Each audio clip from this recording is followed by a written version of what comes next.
ln. You can, which is basically log base e. Now, before we begin drawing, I want you to think about two things: your y and your x intercepts. They really help figure out why we do what, why the shape, the curve takes the shape, that it does. Okay, so your y-intercept, if you really think about it, your y-intercept is when x is 0. So if you put ln 0, you get a math error, meaning that at if x is 0, your y value would be infinitely large, meaning what can you take from it? It doesn't,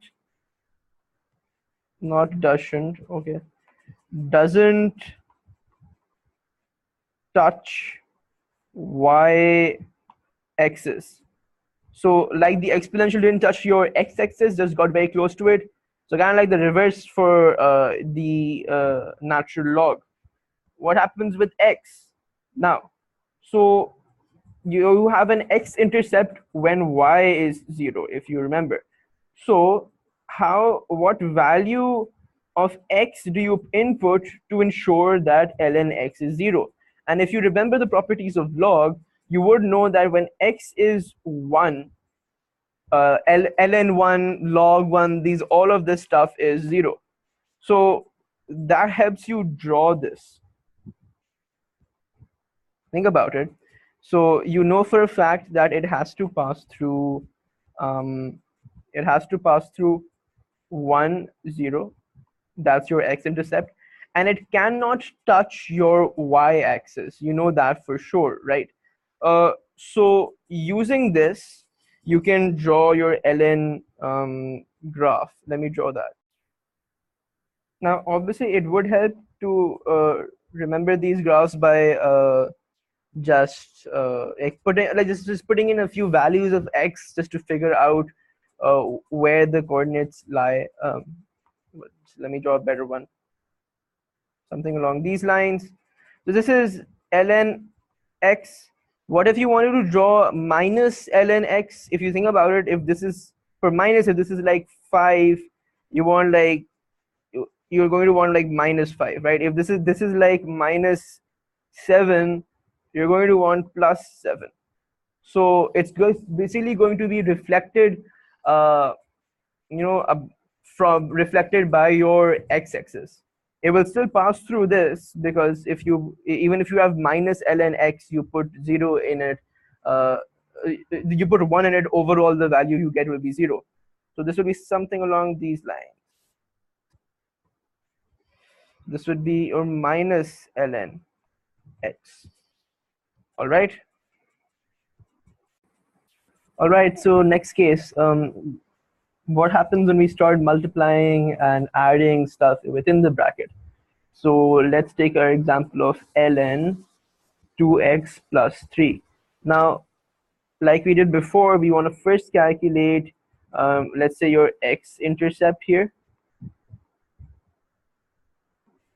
Now, x-intercept is when this entire thing is going to be equals to 0, when y is equals to 0. And you know this entire thing will be equals to 0 when whatever you have here is equals to 1, because ln 1 is 0, right? So 2x plus 3 has to be equals to 1. And then you can figure out x is minus 3 upon 2.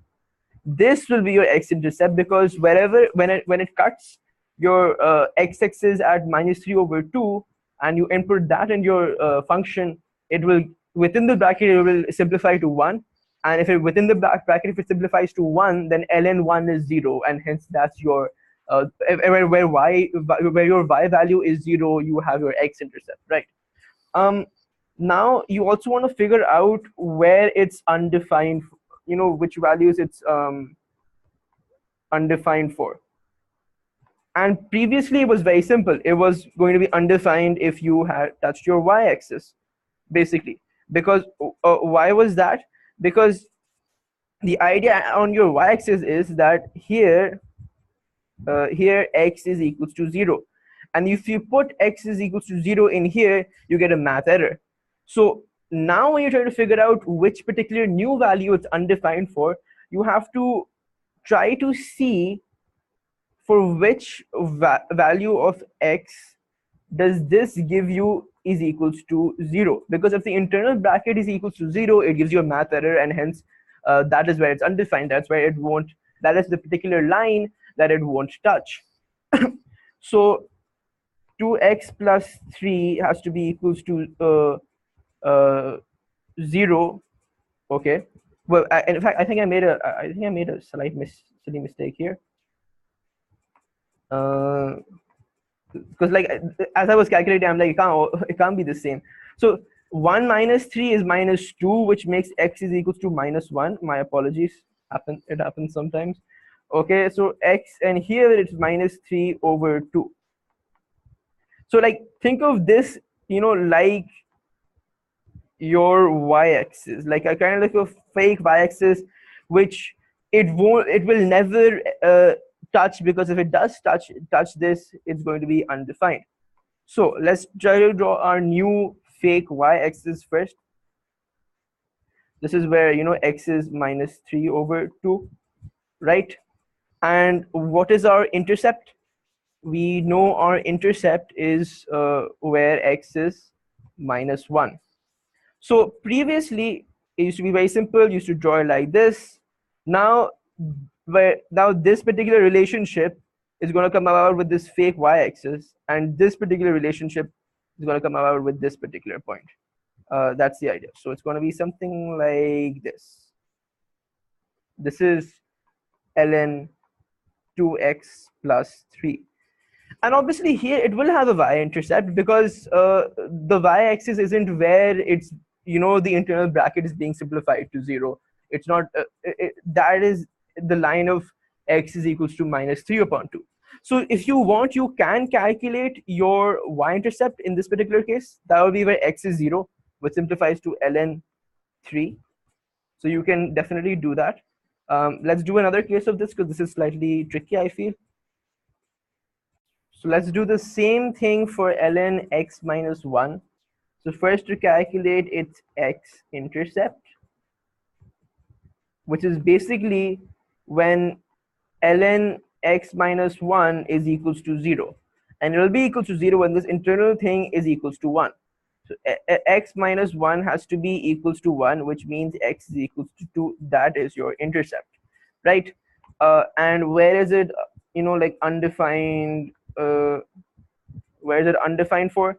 That you get when your internal bracket is equals to 0, because ln 0 is like math error, so infinity basically.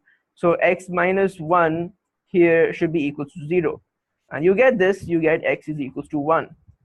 So and the line x is equals to 1 will more or less, you can consider it to be like fulfilling the function of your fulfilling the function that your y-axis was for your simple ln curves.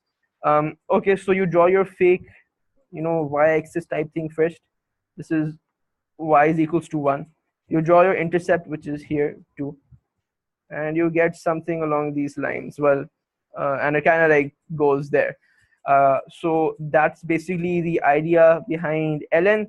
Let's now move on to some trigonometric functions.